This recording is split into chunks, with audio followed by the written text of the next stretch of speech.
Welcome to The Explainer. Today, we're going to talk about something that connects literally every living thing on Earth, from the tiniest bacteria all the way up to the biggest whale. And that's reproduction. It's the ultimate biological game plan. Okay, so let's just start with the most basic question you can ask. If something's alive and it's doing just fine in its environment, why even bother reproducing, right? Why not just, live forever? Well, the answer, as it turns out, isn't really about the survival of just one organism. It's about the survival of the entire species. And at the very heart of that challenge, well, there's a problem with life's master blueprint. It's a really strange idea when you think about it. For you or me as individuals, reproduction is totally optional. We don't need to have kids to survive. But for a species, for the whole group, it is everything. It's the only thing standing between keeping the story going and total extinction. It's the ultimate long game. And the key to this whole thing is DNA. You got to think of it as the ultimate biological blueprint. It is this incredibly complex instruction manual that tells you everything, from the color of a flower's petals to the shape of your own nose. And crucially, it's how you pass all that information down to the next generation. So for life to keep going, you have to copy that blueprint. You just have to. Like before a parent cell splits into two new daughter cells, it has to make a perfect, complete copy of its entire instruction manual. But, and this is a huge but, here's the twist. Imagine you're trying to photocopy a 1,000-page book. You know that somewhere in there, a few smudges, maybe a little error, is gonna creep in. It's just inevitable. Well, biology's the same. That DNA copying process, it's amazingly good, but it's not absolutely perfect. And scientists have a name for these little copying mistakes: variations. And here's the thing that changes everything. These aren't just mistakes. They're not bugs. They're features. They are the engine that drives evolution. This is where all the incredible, spectacular diversity of life on this planet comes from. It's the reason no two people are ever exactly alike. Okay, so we know DNA has to be copied, and we know there are tiny errors or variations. So how does life actually use this to reproduce? Well, it's come up with two major strategies. The first one is all about speed and simplicity. You could call it the cloning strategy. This is about as straightforward as it gets. One parent just makes a copy of itself. The kids are genetically identical to the parent. There's no mixing things up, no shuffling the deck, just a pure, direct copy. It's basically natural cloning. In this slide, man, it lays out the trade-off perfectly.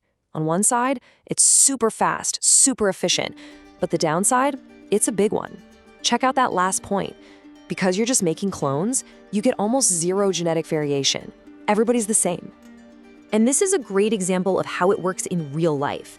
If you look at an organism like a hydra, a new little individual literally starts growing right off the parent's body. It becomes like a mini-me, and then it just pops off and starts its own life. Simple as that. So this table really lines them up, right? And it makes you wonder, if the cloning strategy is so fast and so simple, why isn't everyone doing it? Why isn't it the only strategy? And the answer is staring right at us, there in that bottom row: variation. And that brings us to this second solution life came up with. It's definitely more complex. If the first strategy was all about making perfect copies, this one, it's about doing the exact opposite. Let's dive into the variation strategy. Okay, so with sexual reproduction, you have two parents in the mix. Each one contributes half of their DNA. The best way to think about it is like shuffling two different decks of cards together to create a brand new, completely unique hand. The result? The offspring is a totally new combination of both parents, something that has literally never existed before. So this really gets us to the core question of this whole explainer, right? Which way is better? Do you want speed and everyone being the same, or do you want to take your time and make everyone unique?